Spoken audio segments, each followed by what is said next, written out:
नमस्कार दोस्तों, आज हम जिस शख्स के साथ हैं वो इतिहास के एक क्रांति परिवार से जुड़ा हुआ है। भारत छोड़ो आंदोलन, इनके दादाजी ने भारत छोड़ो आंदोलन में मधुबनी जिला के बेनीपट्टी के एक पोस्ट ऑफिस को जला दिया था और 33 दिन जेल में बंद थे। ये युवा थे, पार्टी में आए, कांग्रेस में 45 साल अपना पूरा जीवन कांग्रेस को समर्पित किया।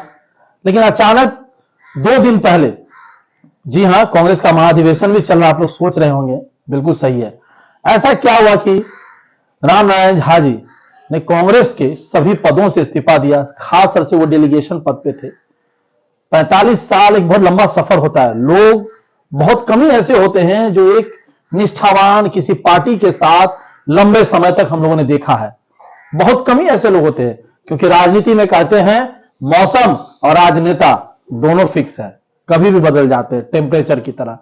इन्होंने क्यों नहीं बदला और अचानक इस्तीफा दिए, तो क्या पार्टी में है?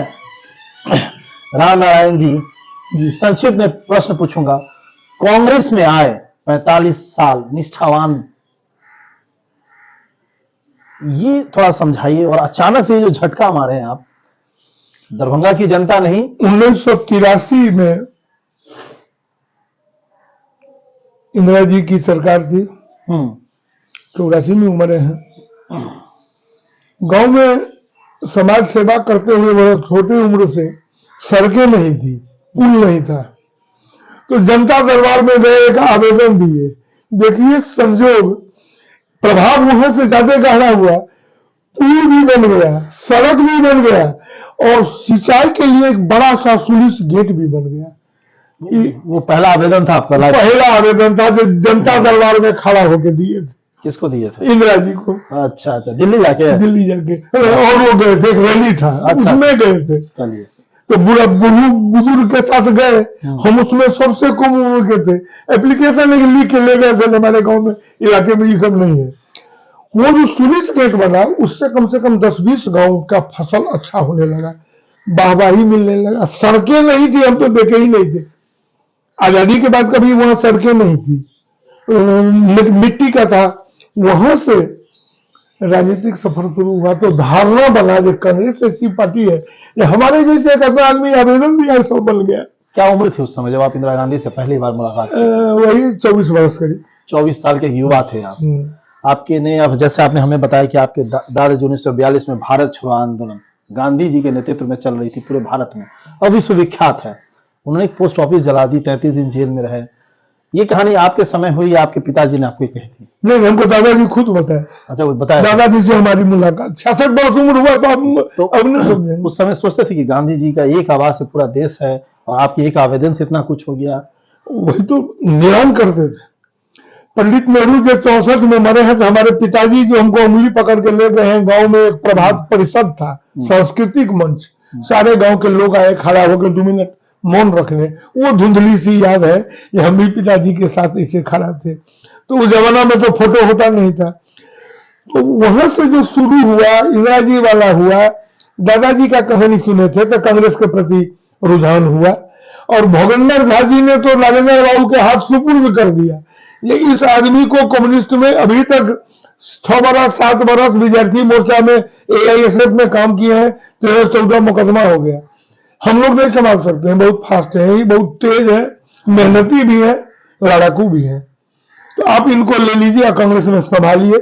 हमको कहे आप थोड़ा अपना स्पीड कम रखिए, चटाक से मारपीट कर लेते हैं। अच्छा, मतलब उस समय युवा का जो, हाँ, नरेंद्र बाबू के चरण छू के गए। उसके बाद उस समय में बेनीपट्टी में अनुमंडल उद्घाटन का था, सारे कांग्रेसी जोगेश्वर झा विधायक चुने गए 80 में, वो हमको बना दिए। तैयारी समिति क्या होता है, तैयारी समिति हम उस समय जानते भी नहीं। अच्छा, शानदार तैयारी हुआ, जो 2 लाख लोगों को मछली, चावल, दही, 2 लाख लोग, 2 लाख लोग मैदान में मंच से कहा के खिलाए थे। अच्छा, और सारे बिहार सरकार की कैबिनेट, सारे कांग्रेस के विधायक, 186 विधायक में हम समझते हैं जो मैक्सिमम आए थे, सारा बिहार सरकार बेनीपट्टी में था। कांग्रेस कार्यकर्ता तो था ही। हम लोग अनुमंडल बना, गांव के समाज, गांव का अनुमंडल बना। जोगेश्वर झा एक जमाने के बाद कम्युनिस्ट पार्टी को पटक के वहां कांग्रेस विधायक के रूप में आए थे। निश्चित रूप से नया जागरण एक हुआ वहां बेनीपट्टी में। अच्छा, आप कमिश्नरी के अध्यक्ष से युवा के 11 साल रहे। इस 11 साल में संक्षिप्त में बताइए कि कुछ खास ऐसे काम किए हो या कुछ बदलाव देखे आपने? 50 से ऊपर आदमी का सरकारी नौकरी दिलाया अपने सरकार के खिलाफ लड़के, कांग्रेस के खिलाफ। जी, कांग्रेस के खिलाफ। हमारे जिला अध्यक्ष थे हरिचंद्र बाबू देवन्ना, वो कहते थे क्या ही नाटक कर रहे हो, सरकार अपनी है, अपने सरकार के खिलाफ मीडिया क्या लिखेगा। हम गए ये 3 आदमी जो डेली वेजेस पर था उसको परमानेंट कराने के लिए। दोस्तों, मैं आपको कहना चाहूंगा, ये क्यों हटे वो तो हम बताएंगे, लेकिन इनके बारे में जानना जरूरी था। इन्होंने एक पॉइंट कहा कि कांग्रेस अपने सरकार के खिलाफ भी लड़ती है, हर कार्यकर्ता लड़ता। बिल्कुल, हिंदुस्तान की एक ऐसी पार्टी है कि खुद राहुल गांधी ने भरे मंच पे उस समय मौजूदा प्रधानमंत्री मनमोहन सिंह और कई मंत्रियों के सामने किसान बिल को फाड़ा था। तो यह है कांग्रेस, जो खुला बोलने की आजादी देता है, खुला करने की आजादी देता है, लेकिन भ्रष्टाचार शायद ही जो उन पर इल्जाम लगते हैं वो उसको नकारते रहते हैं हमेशा। बैरकैफ वो तो हमेशा क्या होता है राजनीति में आप सभी जानते हैं। अब आते हैं कि आखिर 2 दिन पहले जहां अधिवेशन शुरू होना था और अधिवेशन के दिन की टिकट कटी थी, जहां तक मुझे पता है, बहुत लोगों को नहीं पता था, इन्होंने भी मुझे नहीं बताया, लेकिन मैंने कहा कि आपकी टिकट कटी थी। आखिर अधिवेशन, कांग्रेस का महाधिवेशन चला छत्तीसगढ़ के रायगढ़ में, रायपुर में, माफ कीजिएगा। 45 कैरियर को सदस्यता आपने सुना हो रख लिया है, पदों से इस्तीफा दिया। आखिर मन में ऐसा क्या खटास आ गई? पिछले 2008 से 15 वर्ष हो गए, लगभग 27-28 वर्ष से हम प्रदेश में निर्वाचित, 30 कहते हैं, निर्वाचित होते रहे हैं।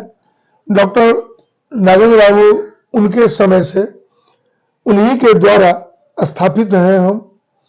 नागेंद्र बाबू को दुनिया से गुजरने के बाद, निधन के बाद, मदन जी राजनीतिक क्षितिज पर दरभंगा में आए, उनका भी सानिध्य, सहयोग, शुभकामनाएं मिलते हैं। पहले आए थे कांग्रेस में कि आप आए थे? मदन जी तो नरेंद्र बाबू का लड़का थे, तो घर में जन्म ही लिए थे बड़े पार्टी के एक्टिविटीज में। नहीं, मदन जी हमसे 1-2 साल सीनियर थे। पटना में NSUI में थे, युवा में, NSUI में, उसके बाद युवा में आए। अच्छा, हम जो युवा अध्यक्ष बने तो मदन जी के ही वही से महामंत्री इंचार्ज भी, और धीरज जी से हमारी परिचय उन्हीं के द्वारा हुआ। चलिए ठीक है। मदन जाकर जो मैं 11 वर्ष अध्यक्ष रहे। अब आइए इस 45 साल के सफर को क्यों तोड़ रहे हैं? 27 वर्ष 30 वर्ष बहुत होता है हम निर्वाचित होते रहे और कभी जिला से प्रदेश तक पदाधिकारी नहीं बने। बीच में बता दिए, जो एक बार डॉक्टर कमल हसन साहब के समय में वो हमारे अभिभावक नरेंद्र बाबू कहे, महामंत्री का बहुत फाइल होता है नोटिफिकेशन का, तुम महामंत्री बनो। उनके आदेश को हम नकार नहीं सके और कमल साहब के समय में जिला में हम कुछ दिनों के लिए महामंत्री रहे। अच्छा। हम कहे डॉक्टर कमल साहब को कि दूसरा काम दे दीजिए हमको, काम करेंगे यही पटना जाके, तो रोज काम करना नहीं है। मीडिया विभाग, अच्छा, इस मीडिया को देख दीजिए तो 3-4 प्रवक्ता थे, हम लिख पढ़ देते थे, हर एक गतिविधि में रहते थे, लेकिन पदाधिकारी हम नहीं रहे। अच्छा। 2008 में हम अपने नेता डॉक्टर मनमोहन झा जी से आग्रह किए, हमको वह कही थे, भविंदर झा जी मरे थे बढ़ा में, तो शकील साहब, मदन जी, सब आदमी, अनिल शर्मा जी थे उस समय अध्यक्ष, भाई रामनारायण जी को स्टेट में पदाधिकारी बनाइए। उस समय से मन हुआ कि पदाधिकारी नहीं बने, क्योंकि बेनीपट्टी में बहुत छोटा पद युवक कांग्रेस के कन्वीनर से शुरू किए, और इस बार इसलिए कि जो 45 वर्ष सेवा हो गया, 1990, 1995, 2000 और 2005 4 बार पार्टी से विधानसभा का टिकट प्रार्थना किए, हमको दीजिए, हमको पार्टी से धन भी नहीं चाहिए, लिखा हुआ है सब बायोडाटा, हमको पार्टी से धन नहीं चाहिए। उस समय में धन की कोई कमी नहीं थी, जो मित्रों के बदौलत बहुत बड़ा कंस्ट्रक्शन व्यवसाय था, पार्टी ने नहीं पाया वो उस योग्य, हमसे योग्य कोई और थे, उनको मिला, कभी दुख नहीं हुआ। लोग भाग जाते हैं छोड़ के दूसरे पार्टी, हम उसके लिए नहीं आए, नहीं गए, काम करते रहे। अब जब 2008 में मदन जी से कहे कि आप वहाँ स्टेट लीडर हैं, हमारे लीडर तो आप हैं, और स्टेट लीडर तो मान लीजिए अध्यक्ष, और सिस्टम बदलते रहता है, आप तो वही है, हमको AICC का ध्यान रखिएगा, खास कर इस संगठन चुनाव में जो हुआ है पिछले 2022 में, उससे पहले से हम उनको कह दे रहे हैं, जो हमको अब ऑल इंडिया का डेलीगेट, चूंकि उसमें वोटिंग होता नहीं है, हम लोग जाते हैं प्रदेश प्रतिनिधि और हाईकमान को सुपुर्द कर देते हैं। यही एक भ्रष्टाचार का जड़ होता है। ये भक्त चरण दास जैसे लोगों को जो हाईकमान के नाम पर भ्रष्टाचार करते हैं, दूसरे से पैसा लेके बना देते हैं। यही गलती इस बार भी हुई है। तो हम तो पार्टी सिस्टम में थे, सब हाथ उठाए, हम भी हाथ उठाए, हम काहे का विरोध करते। भाई हाईकमान मतलब सोनिया गांधी उस समय तक वही थी, अधिकृत कर दिए। इधर जाले में के एक मोहम्मद नौशाद है जो बैग का कारखाना दिल्ली में, और अच्छा वहाँ उनका कारोबार है। वहां पर कुछ कांग्रेस में कुछ फान करते हैं, काउंसिलर का भी चुनाव लड़े थे, हार गए थे। अच्छा, इस बार काउंसिलर का चुनाव जो हुआ दिल्ली नहीं नहीं नहीं, उससे पहले। अच्छा, और ऑस्कर साहब दिवंगत हो गए, वो नहीं है, निधन हो गया। उनसे उनकी थोड़ी ताल्लुकात अच्छी थी। यानी दरभंगा की सीट उनको मिली है या आईसीसी की? हाँ, दरभंगा की सीट एक मदन झा जी को, मदन मोहन झा जी को मिला जो पूर्व से थे। 3 सीट यहाँ बनता है आईसीसी का, 1 सीट इनको मिल गया, और 1 सीट निर्वाचन का कहीं दूसरे जगह दे दिया गया। वो पार्टी सेटिंग करती है। और कॉप्शन से वो इससे पहले अरविंद चौधरी हायाघाट के प्रत्याशी निर्वाचित एआईसीसी डेलीगेट हुए थे, उनको इस बार कॉप्शन कर दिया गया। एक सवाल पूछता हूँ, आपने कहा कि आला कमान को दे देते हैं लिख करके आप लोग कौन क्या बन रहे हैं, इसमें मदन जी ने कभी आपकी पैरवी नहीं की जब इतने साल से सीनियर? वो तो मदन जी भी बताते हैं, दूसरे नेता से भी फोन से दूरभाष से बात हुई है, हमारे अनिल शर्मा जी एवं अन्य नेताओं से, मदन झा जी से भी बात हुई, तो वो तो कहते हैं कि हमने तो अनुशंसा किया था। अच्छा, ये वोटिंग नहीं होती बस? नहीं, वोटिंग अधिकृत करना पड़ा। सब बात में वोटिंग करने से पार्टी में कुछ ग्रुपिज्म भी हो जाता है। अच्छा अच्छा, इसलिए पार्टी है कि बहुत प्रचलन है, जो सर्वसम्मति हो जाए तो बहुत अच्छा। मदन मोहन जी के साथ इतना अच्छा रिलेशनशिप है आपका, क्यों नहीं उन्होंने आपको अपना, जो उनको ऑलरेडी वो एक एमएलसी है, वो अपना वो दे सकते हैं? एमएलसी नहीं है, पार्टी के प्रदेश अध्यक्ष रह चुके हैं, उससे पहले कद्दावर है मिथिला के नेता। जी बिल्कुल है, तो वो अपना क्यों नहीं दे दिया आपको जब उनके पास ऑलरेडी इतने सारे चीजें थे? एक तो दे देते आपको। ऑल इंडिया नहीं दे सकते हैं अपना, इसलिए उनके देने से वहां जाना, हाईकमान के साथ वार्ता करना, बैठना, बहुत सारी प्रक्रियाएं हैं। बस हमारा कारण यही हुआ, जो एआईसीसी के लिए हकदार थे, 45 वर्ष काम किए हैं पार्टी के लिए। 2 बार हम पोस्ट ग्रेजुएट डिग्री लिए हुए हैं। पहले हम एमकॉम किए, हमारे आदरणीय डॉक्टर सरफराज साहब नहीं है अब जिंदा, शाहसुपुर मोहल्ला में घर था उनका, जज साहब के लड़के थे, उन्होंने हमको एमकॉम कराया। छात्र जीवन में थे, उनसे थोड़ा प्रेम ज्यादा हो गया, हम पर सहानुभूति ज्यादा रखते थे। ये लड़का को वेल एडुकेटेड कर बनाना है, बड़ी कठोर लोग थे। एमकॉम के बाद एमए इन इकोनॉमिक्स किए, एलएलबी क्या है।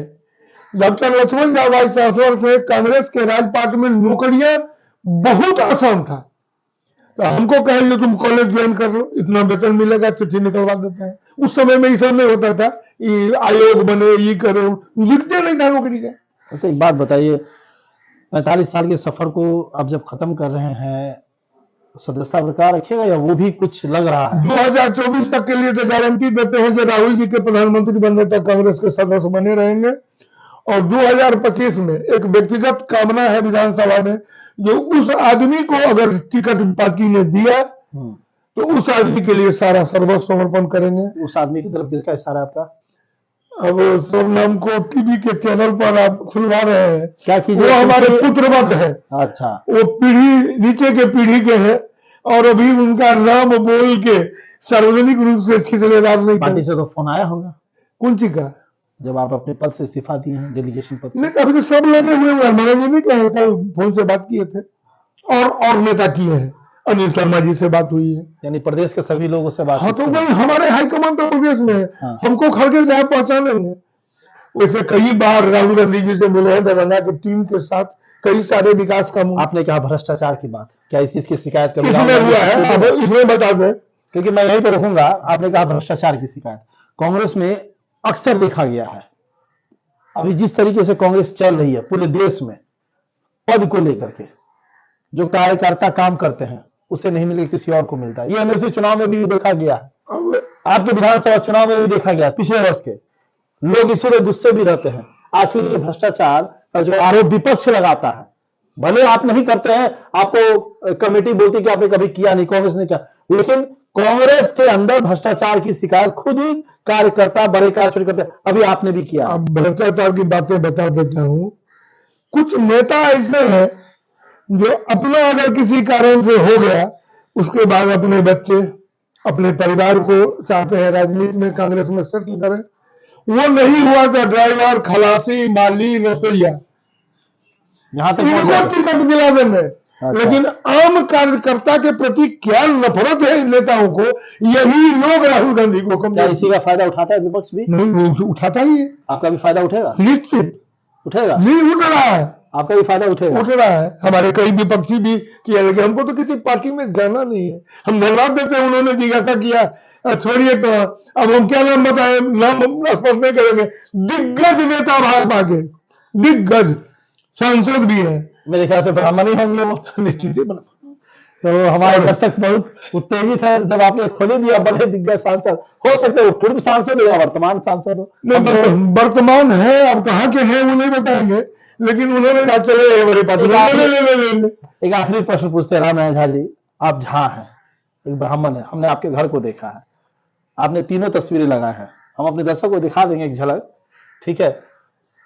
क्या लगता है कि 2024 का चुनाव, आज 10 साल का इतिहास में इससे भी बुरा काल कभी देखा गया था? नहीं, हम अपने 45 वर्षों के सामाजिक राजनीतिक जीवन में हमें ऐसा भ्रष्ट सरकार, ये तो माफिया स्टाइल में काम करते हैं। सरकार लोकतंत्र से बनती है, जनता के वोट से, और ये हरण करते हैं। आज क्या है, प्रेस की स्वतंत्रता खत्म है, संवैधानिक संस्थाएं कैद है। नरेंद्र मोदी जी लीक से बाहर हटके, जैसे इंटरनेशनल डॉन सब वो ड्रग सप्लाई करते हैं, वही इनका चेन है अडानी पोर्ट का, उस स्टाइल में ही और अमित शाह काम करते हैं। तो ये जनता के लिए सरकार, जनता लालच में आके अगर वोट देके उनको बहुमत दे रही है, जैसे 2019 में दिया, तो वो जनता लालच में अधिक है, 5 किलो हो कि 600 रुपया महीना। चलिए, बहुत बहुत शुक्रिया। ये थे हमारे साथ रामनारायण झा, कांग्रेस के एक दिग्गज नेता है, 45 वर्षों से कांग्रेस की सेवा किए हैं और बहुत कम उम्र में ही इन्होंने जो कांग्रेस के अंदर अपनी दिलचस्पी दिखाई, इंदिरा गांधी से मिले एक छोटे से रैली के जरिए, लेकिन जो काम किया वो बहुत बड़ा था। लेकिन अचानक से ऐसा होना काफी, यही दुर्भाग्य कांग्रेस को लेकर डूब रही है कि वो अपने हीरो को नहीं पहचान रही है, तरासे हुए कोयले को लेकर के समझ रही है कि वो हीरा है, लेकिन वो कांच का टुकड़ा भी नहीं, मिट्टी या पानी पे लिखे हुए हैं। अब ये देखना होगा कि आने वाले समय में जो सबका सपना है कि राहुल गांधी प्रधानमंत्री बने, महागठबंधन के ऊपर भी काफी दामोदार रहेगा कि आखिर वो किसी प्रधानमंत्री का चेहरा बनाती है। और कांग्रेस में लगातार कार्यकर्ता, पुराने कार्यकर्ता गुस्सा होकर के निकल जाते हैं और उसका फायदा विपक्ष उठाता है और लगातार उठाते भी आए। 2024 का लोकसभा का जो चुनाव होगा वो काफी ही रोमांच से भरा होगा, उसमें सृजन भी होगा तो विध्वंस भी होगा। बने रहिए हमारे साथ, ये खास बुलेटिन जरूर देखिएगा। रामनारायण झा जी की पूरी जिंदगी कहानी छोटे में।